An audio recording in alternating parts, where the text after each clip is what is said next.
السلام عليكم ورحمة الله وبركاته. إن الحمد لله نحمده ونستعينه ونستغفره ونعوذ بالله من شرور أنفسنا ومن سيئات أعمالنا. من يهده الله فلا مضل له ومن يضلل فلا هادي له. أشهد أن لا إله إلا الله وحده لا شريك له وأشهد أن محمدا عبده ورسوله. يا أيها الذين آمنوا اتقوا الله حق تقاته ولا تموتن إلا وأنتم مسلمون. يا أيها الناس اتقوا ربكم الذي خلقكم من نفس واحدة وخلق منها زوجها وبث منهما رجالا كثيرا ونساء واتقوا الله الذي تساءلون به والأرحام إن الله كان عليكم رقيبا. يا أيها الذين آمنوا اتقوا الله وقولوا قولا سديدا يصلح لكم أعمالكم ويغفر لكم ذنوبكم ومن يطع الله ورسوله فقد فاز فوزا عظيما. أما بعد فإن أصدق الحديث كتاب الله وخير الهدى هدى محمد صلى الله عليه وسلم وشر الأمور محدثاتها وكل محدثة بدعة وكل بدعة ضلالة وكل ضلالة في النار.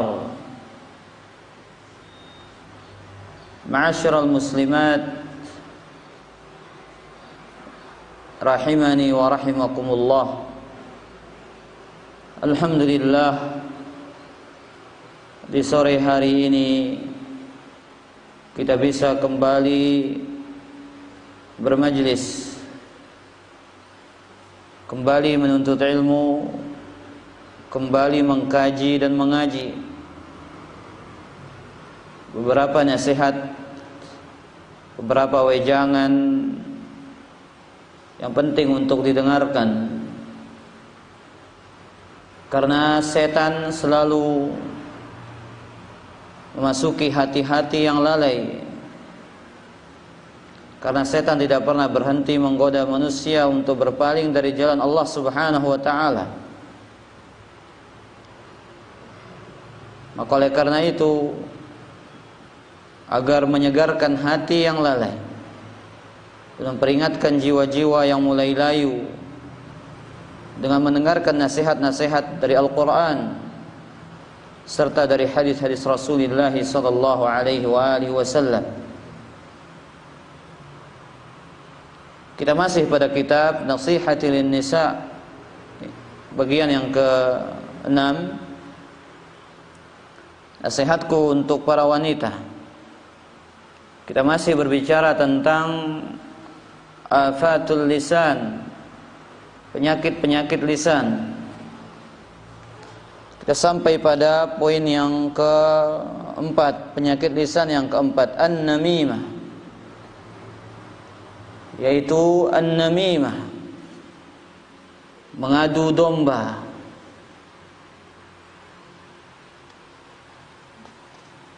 Para akhwat dan para ummahat yang dimuliakan oleh Allah, agama Islam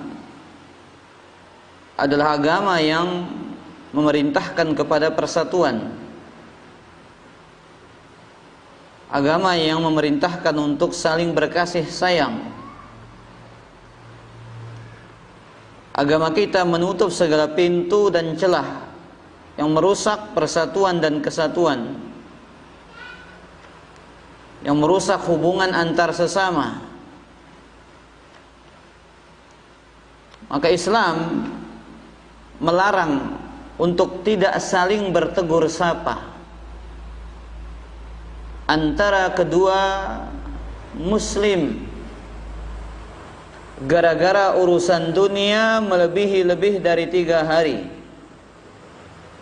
Gara-gara urusan dunia melebihi dari waktu 3 hari. Nabi kita sallallahu alaihi wasallam dalam hadis dari Imam Al-Bukhari wa Muslim mengatakan, la yahillu lirajulin an yahjura akhahu fawqa salas. Tidak halal bagi seorang muslim dia memboikot, memutus hubungannya dengan saudaranya melebihi lebih dari 3 hari. Yaltaqiyani faya'ridu an hadha wa yu'ridu hadha. Dia bertemu namun keduanya saling mengacuhkan satu sama lain. Wa khairuhuma alladhi yabda'u bis salam. Sebaik-baik dari kedua saudara yang saling memboikot, saling yang memutus hubungan ini adalah yang pertama kali memulai dengan salam. Maka Nabi sallallahu alaihi wasallam menganjurkan untuk memberikan hadiah, menebarkan salam dan perintah-perintah yang lainnya demi terwujudnya rasa cinta, rasa kasih sayang di antara orang-orang yang bersaudara dengan persaudaraan agama, dengan persaudaraan iman, dengan persaudaraan Islam. Dan salah satu yang merusak hubungan itu adalah an-namimah. Yang merusak hubungan antara sesama muslim adalah an-namimah. Disebutkan oleh para ulama, an-namimah secara bahasa artinya adalah menampakkan atau menceritakan sesuatu. Ya, menampakkan atau menceritakan sesuatu. Ini secara bahasa makna dari kata an-namimah. Adapun secara istilah syariat, para ulama menjelaskan definisi dan makna dari kata an-namimah. Hiya naqlul kalami qaumin ila qaumin ala jihatil ifsadi bainahum.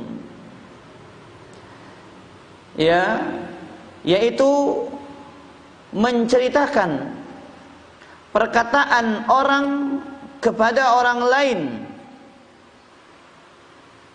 menceritakan perkataan orang kepada orang lain dengan tujuan untuk merusak hubungan di antara mereka. Ini yang disebut an-namimah.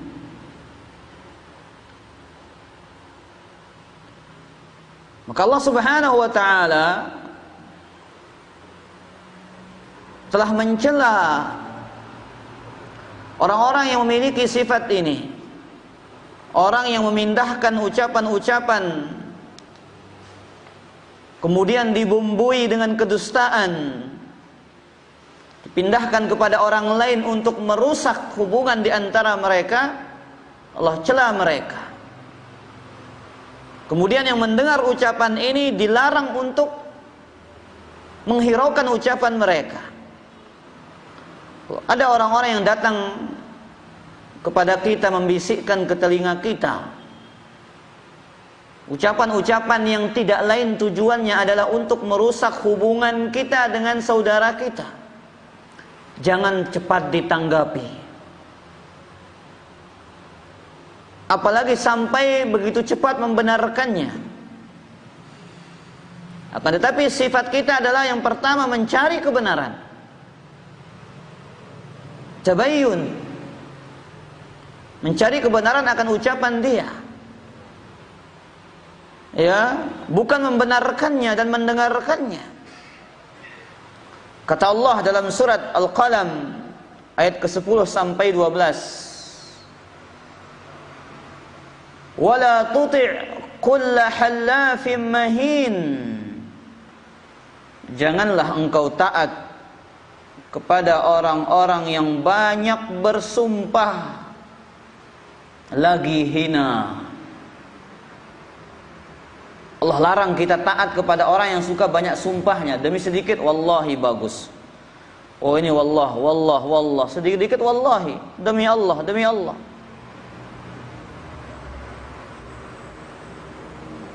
Karena ini menunjukkan bahwasanya mereka adalah tukang dusta. Dan tidak ada tukang dusta melainkan dia adalah orang yang hina.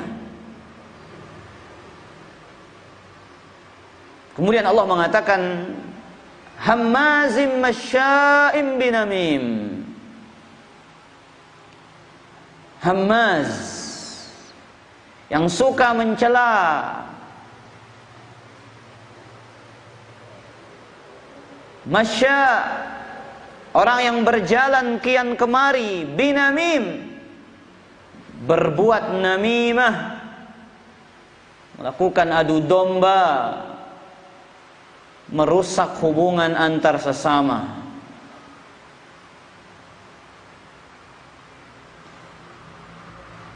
Para akhwat dan para ummahat yang dimuliakan oleh Allah, ini celaan bagi orang-orang yang melakukan namimah.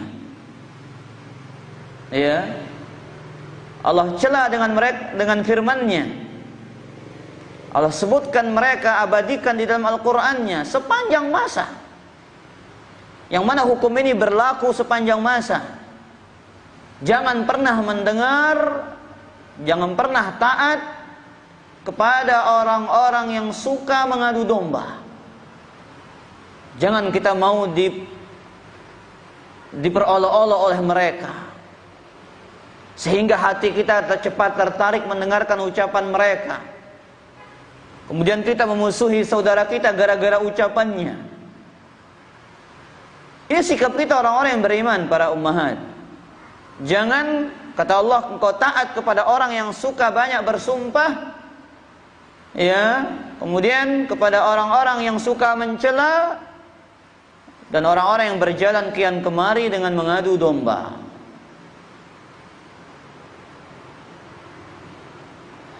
Kata Imam Ibnu Katsir menjelaskan ayat ini, wa qawluhu masya'im binamim, kemari dengan mengadu domba, ay yamshi bin namimati bainan nas, dia berjalan ke sana kemari, ya, dengan tujuan untuk mengadu domba. Wa yuharrishu bainahum, dan memprovokasi di antara mereka. Salah satu bentuk namimah itu, ibu-ibu, provokasi. Jadi provokator, ya. Jadi provokator dalam bahasa Arabnya at-tahrish, muharrish, tukang provokasi, provokator. Ini disebutkan oleh para ulama al-ighra' bainan nas ba'duhum bi ba'din. Ini arti at-tahrish, memancing permusuhan antara satu dengan yang lain. Ini mirip namimah dengan tahrish. Jadi lihat para akhwat dan para ummahat, setan itu tugasnya memprovokasi, mengadu domba. Barang siapa di antara manusia ini yang punya sifat seperti ini, maka dia melakukan dan telah membantu setan dalam tugasnya. Dalam hadis riwayat Imam Muslim, Nabi sallallahu alaihi wasallam telah bersabda, "Inna syaitana qad aisa an ya'budahu al-musalluna fi jaziratil Arab, walakin fit tahrish bainahum." Sesungguhnya setan sudah putus asa membuat orang-orang yang sholat menyembah mereka di jazirah Arab. Setan sudah putus asa membuat manusia ini menyembah mereka.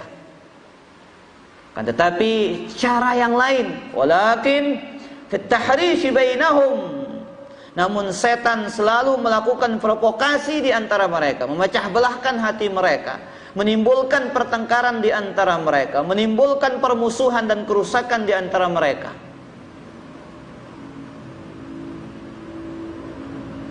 Maka dalam hadis yang sering kita dengar, para ummahat yang dimuliakan oleh Allah, dan para akhwat yang dimuliakan oleh Allah, kita sering mendengar hadis Nabi SAW, riwayat Imam Muslim juga. Jadi setan itu meletakkan singgasananya di atas air. Tsumma yab'atsu sarayahu fa'adnahum manzilatan a'zamuhum fitnah. Kemudian diutus bala tentaranya yang paling dekat, ya, dengan bosnya adalah orang yang setan yang paling besar uji cobanya. Anak buahnya datang mengatakan, saya telah melakukan ini dan ini. Iblis mengatakan, oh kamu ini belum melakukan apa-apa. Nah, sana kembali ente lagi goda manusia.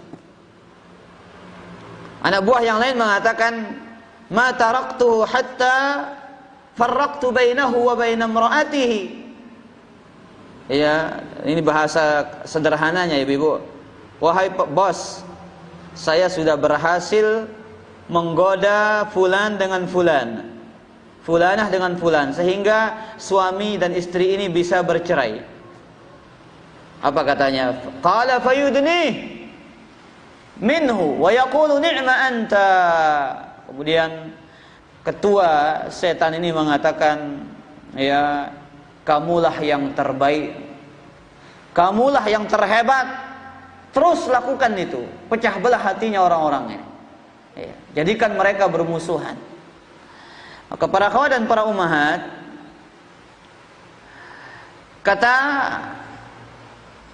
Al-Imam Ibnu Katsir rahimahullah,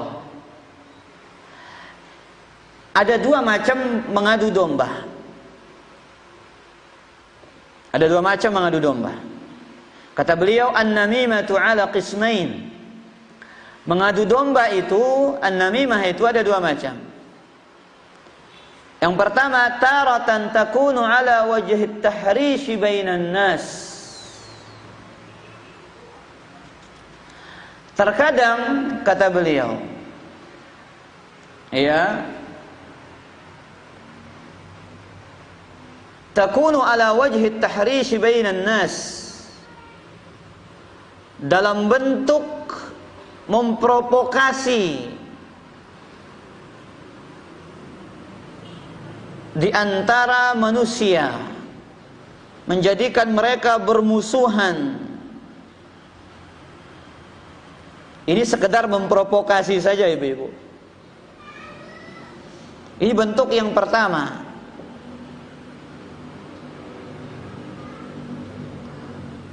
Kemudian yang kedua, wa tafriqi qulubil mu'minin.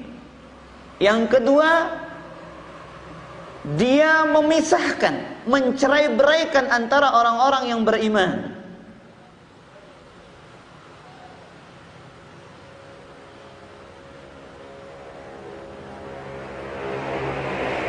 Ini kata Al-Imam Ibnu Katsir rahimahullah. Ya.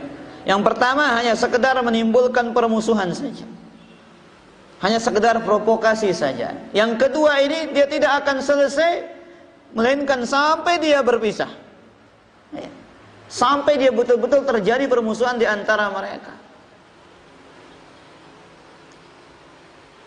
Maka para akhwat dan para ummahat yang dimuliakan oleh Allah, di antara keburukan namimah ini, Allah Subhanahu wa taala melalui lisan Nabi sallallahu alaihi wasallam mengancam orang-orang yang suka mengadu domba dan memprovokasi. Salah satunya dengan azab kubur. Iya, dengan azab kubur dan siksa kuburan. Sebagaimana dalam Sahihain dari sahabat Abdullah bin Abbas radhiyallahu anhuma, Nabi sallallahu alaihi wasallam bersabda, innahuma la yu'azzaban. ketika Nabi SAW lewat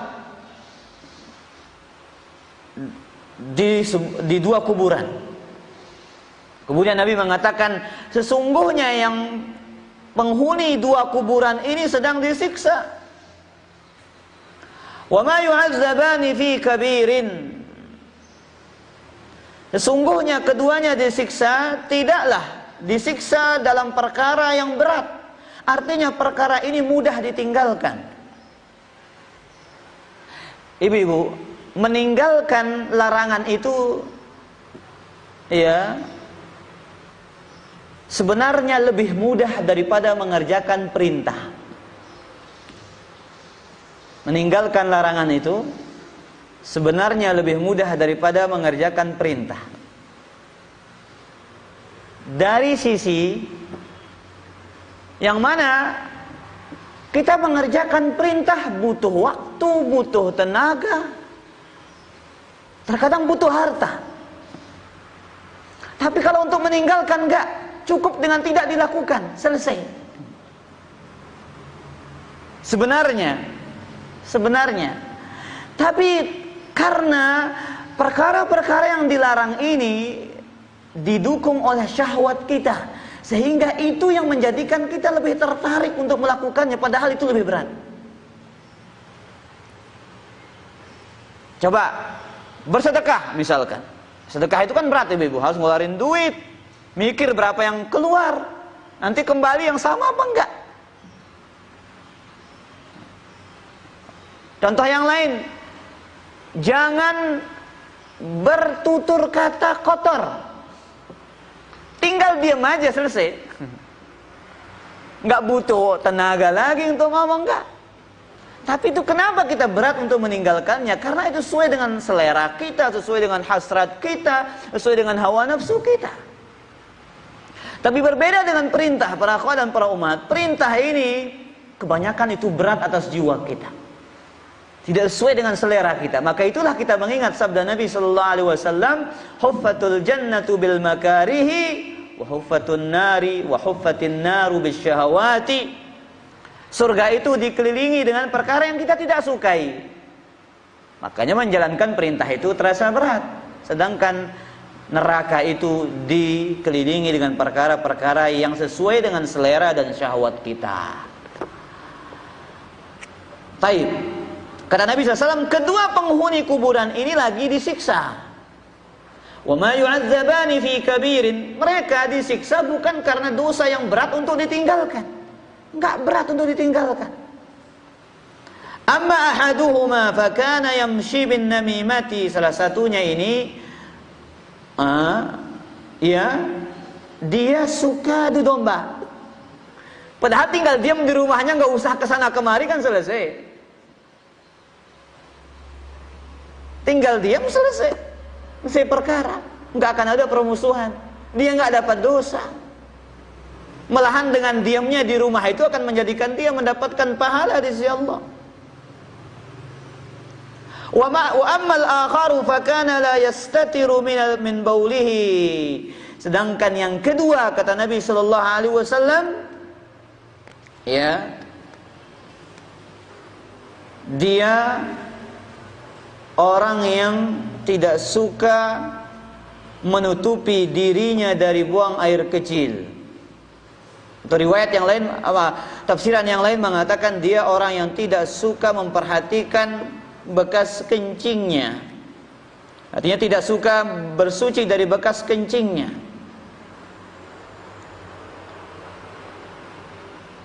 Maka para akhwat dan para ummahat yang dimuliakan oleh Allah Subhanahu wa taala,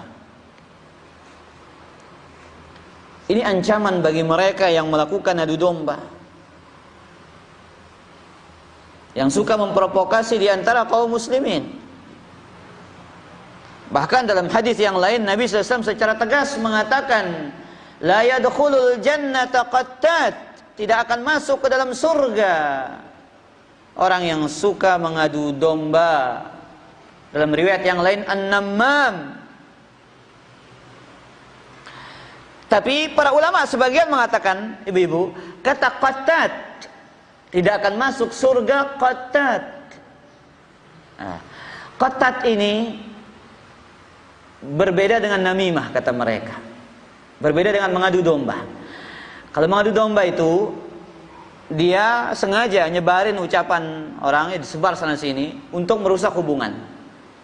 Tapi qattat ini orang yang suka, kata para ulama, huwallazi yastami' min haitsu la ya'lamu bihi thumma yanqulu ma sami'ahu.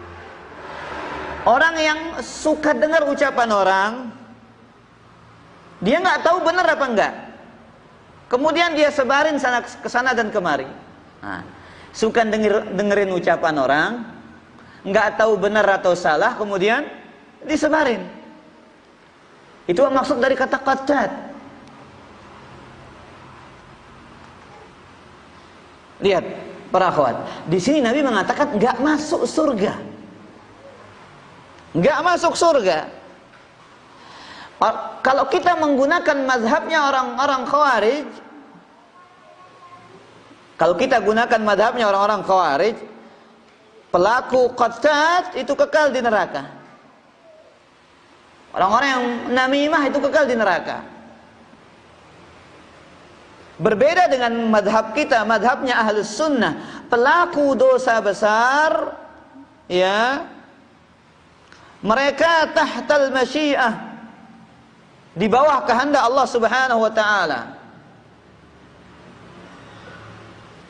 Lihat, mereka berdalil dengan hadis yang tadi, Ibu. Orang-orang Khawarij mengatakan tidak akan masuk surga pelaku adu domba. Tapi kita jawab dengan firman Allah dalam surat An-Nisa ayat 116, "Innallaha la yaghfiru ay yushraka bihi wa yaghfiru ma duna dzalika liman yasha." Sesungguhnya Allah tidak akan mengampuni dosa syirik. Artinya kalau dia mati di atas kesyirikan. Begitu pula, ya, dosa yang lain. Ya, kalau dia mati membawa dosa mencuri, dosa berzina, dosa adu domba, dosa ghibah, ya, ada harapan untuk diampuni dan ada harapan untuk tidak diampuni. Tapi syirik nggak ada harapan untuk diampuni. Dosa yang lain ada harapan. Tapi kalau madhabnya Khawarij, mati membawa dosa besar, nggak ada ampunan. Disetarakan semua dosa itu, syirik, adu domba, ghibah, mencuri, dan yang lainnya, riba dan yang lain, semua disamakan sama mereka. Tapi ayat ini membantah mereka.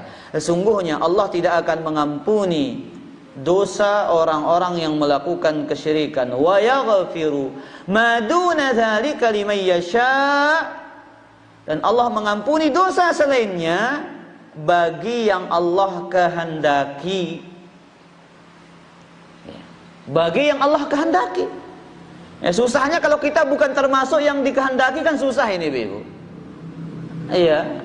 Maka saya sering ucapkan, jangan kita mengatakan, aduh yang penting bertauhid masuk surga, yang penting akidah benar masuk surga. Iya betul, kalau bertauhid pasti masuk surga, meskipun dicuci dulu di neraka. Yang menjadi kebahagiaan bagi kita pasti masuk surga, iya. Namun jikalau kita masuk neraka terlebih dahulu, ini yang menjadi berat bagi kita. Para akhwat dan para ummahat yang dimuliakan oleh Allah Subhanahu wa taala, seluruh pelaku dosa besar yang mati membawa dosa besar, maka mereka adalah tahta masyiatillah, di bawah kehendak Allah Subhanahu wa taala. In syaa'a azabahu wa in syaa'a ghafara lahu. Jikalau Allah berkehendak, Allah akan siksa dia sesuai dengan kadar dosanya. Jikalau Allah berkehendak, maka Allah Subhanahu wa taala akan mengampuni segala dosa-dosanya. Baik. Para akhwat dan para ummahat yang dimuliakan oleh Allah. Kemudian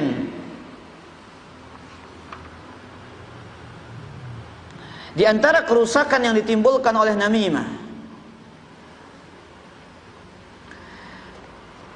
Nabi sallallahu alaihi wasallam menyebutkan sebuah gelar bagi mereka. Mereka adalah di antara hamba-hamba Allah yang terburuk. Mereka di antara hamba-hamba Allah yang terburuk. Ini stempel dan cap yang dicap oleh Nabi sallallahu alaihi wasallam dalam hadis Imam Ahmad, dihasankan oleh Imam Al-Albani rahimahullah. Nabi bersabda, "Inna syirara ibadillah." Seburuk-buruk hamba Allah min hazihil ummati al-masya'una bin namimati, mereka yang berjalan ke sana dan kemari dengan melakukan namimah, al-mufarriquna bainal ahibbati, orang-orang yang memisahkan orang-orang yang saling mencintai, al-baghuna lil bura'il anat, orang-orang yang berkhianat terhadap orang-orang yang baik. Nah, ini tiga jenis manusia yang digelari al-syirar ibadillah, seburuk-buruk hamba Allah.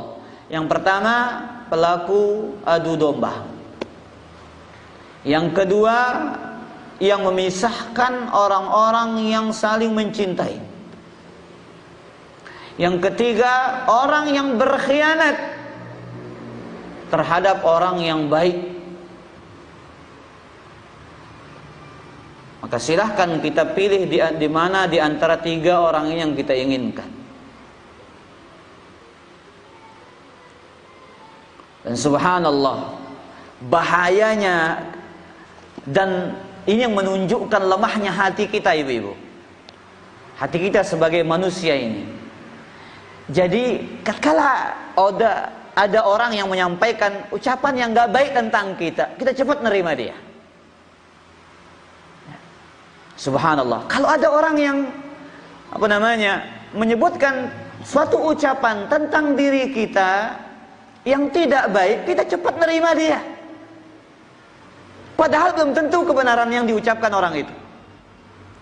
Makanya sebagian ahli hikmah mengatakan, an-nammamu syu'mun la tanzilur rahmatu ala qaumin huwa fihim.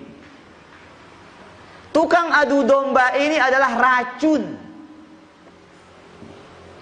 Racun nih, ibu. Tukang adu domba ini adalah racun yang membuat suatu kaum tidak mendapatkan rahmat Allah selama ada mereka di antara mereka. Kenapa? Ya, karena itulah manusia itu cepat mendengarkan ucapan-ucapan yang gak baik. Si fulanah ngomong begini loh tentang kamu. Oh, masa benar? Oh, kurang ajar. Cepat kita nerima. Ya. Baik.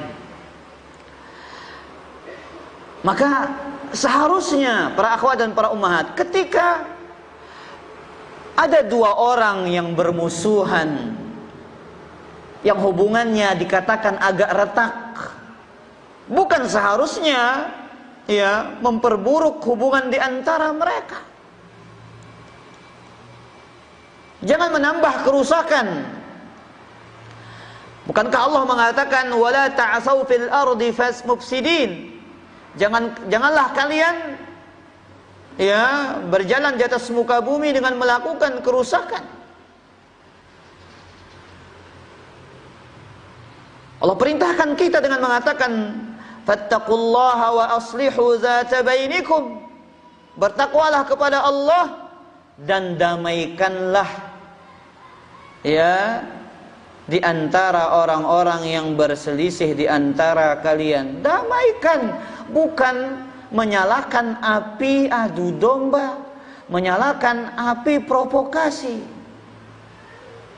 Tugas kita adalah selalu berusaha mendamaikan orang-orang yang seiman, semanhaj.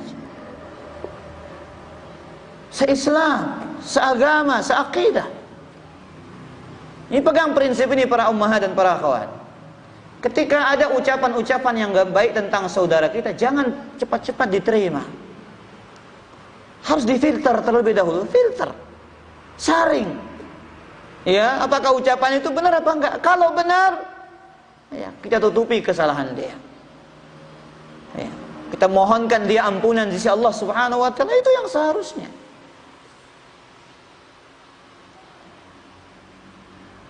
Makanya Allah Subhanahu wa taala menyebutkan tentang tidak ada kebaikan dalam ucapan-ucapan kecuali memerintahkan kepada sedekah, memerintahkan kepada kebaikan, memerintahkan untuk mendamaikan di antara manusia. Kata Allah dalam surat An-Nisa, la khaira fi katsirin min najwahum illa man amara bi sadaqatin aw ma'rufin aw islahin bainan nas.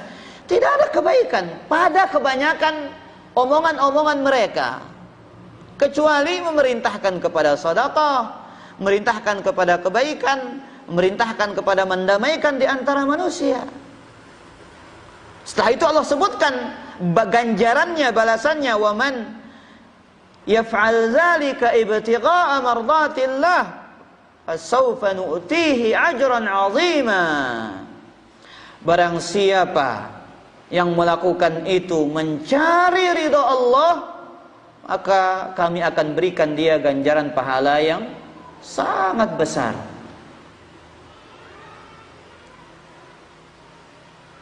Lihat para akhwat dan para ummahat, terkadang kita melakukan kebaikan saja diprovokasi.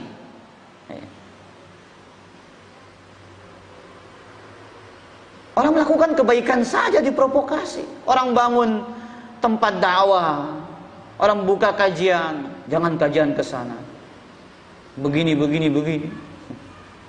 Diprovokasi. Apalagi yang nggak baik, orang mau melakukan kebaikan saja diprovokasi di zaman ini. Apalagi yang nggak baik.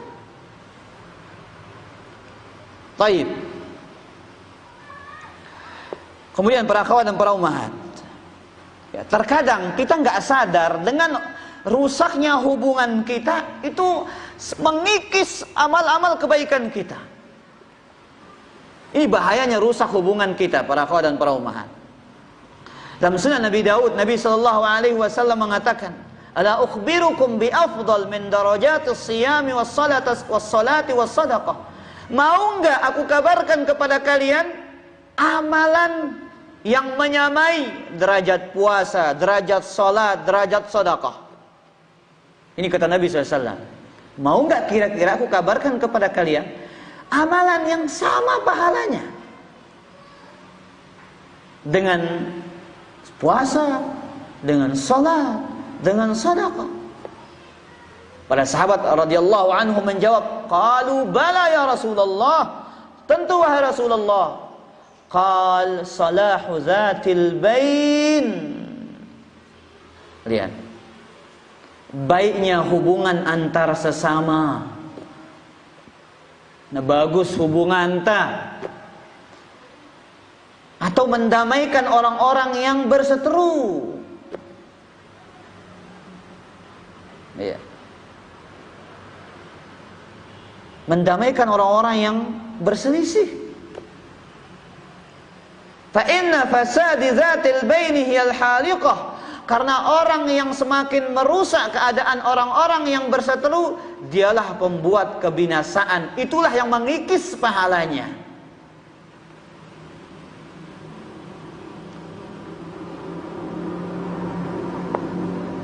Para akhwat dan para ummahat yang dimuliakan oleh Allah.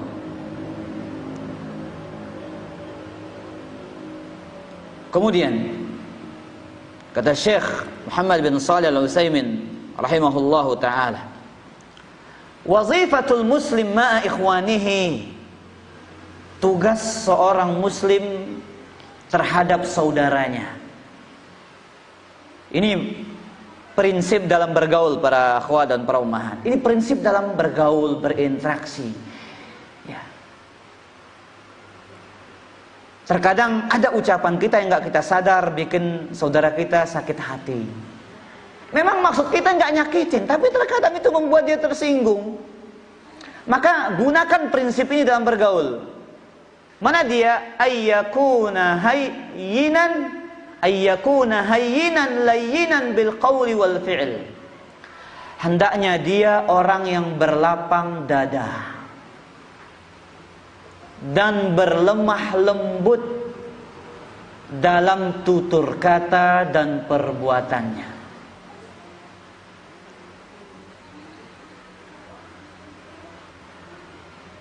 Memang terkadang kita bercanda, ibu-ibu, ya, kita bercanda. Aduh, udah datang-datang ngerembengin doang. Aduh, udah ketik-ketik ngeributin doang. Mungkin maksudnya bercanda, tapi itu terkadang itu nggak baik, ibu-ibu. Makanya kedepankan prinsip ini. Prinsip bagaimana? Berlapang dada dan berlemah lembut.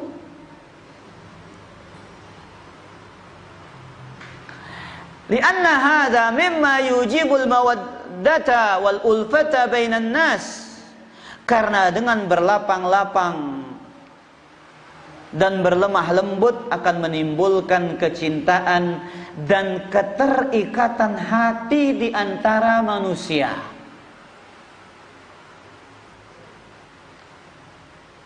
Orang yang lemah lembut pasti akan dicintai, disukai. Orang yang berlapang dada, mudah memaafkan, juga akan dicintai.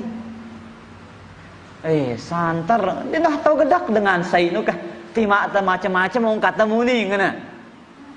Kenapa memang begitu? Dia dipuji. Di fulan, oh fulan masya Allah lembut, akhlaknya lembut, tutur katanya lembut. Tapi kalau kasar, lah lamun ini aja kah? Raos pekan. Ya, kalau dia kasar. Kemudian beliau mengatakan, wa hadhil ulfatu wal mawaddatu amrun matlubun lisyar'i. Kecintaan serta keterikatan hati ini perkara yang dituntut di dalam syariat. Ya. Makanya Nabi SAW melarang segala perkara yang menyebabkan permusuhan dan perseteruan di antara kaum muslimin. Ya.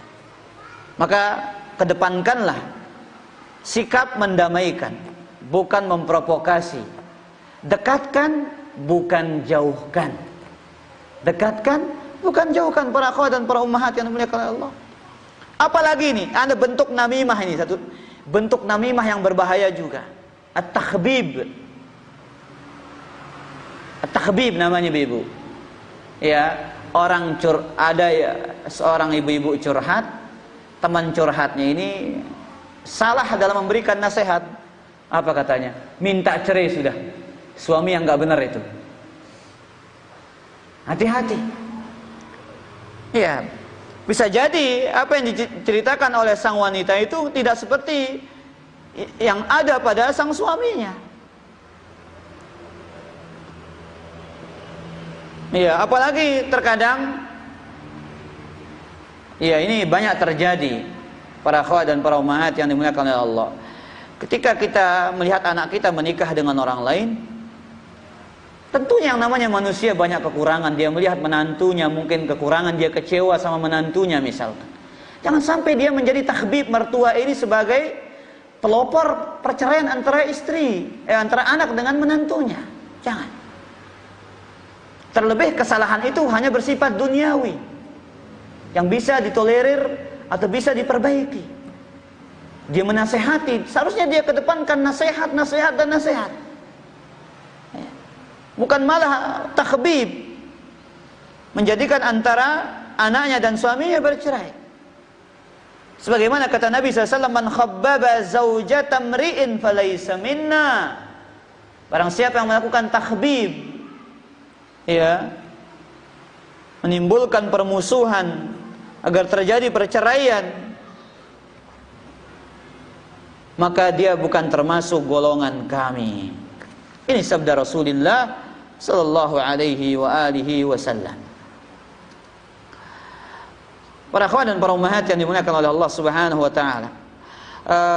kita kira demikian kajian kita pada kesempatan kali ini. Sekian, mudah-mudahan bermanfaat. Wassallallahu ala nabiyyina Muhammadin wa ala alihi wa sahbihi wasallam. Wa akhiru da'wana alhamdulillahi rabbil alamin. Subhanakallah wa bihamdika asyhadu an la ilaha illa anta astaghfiruka wa atubu ilaika.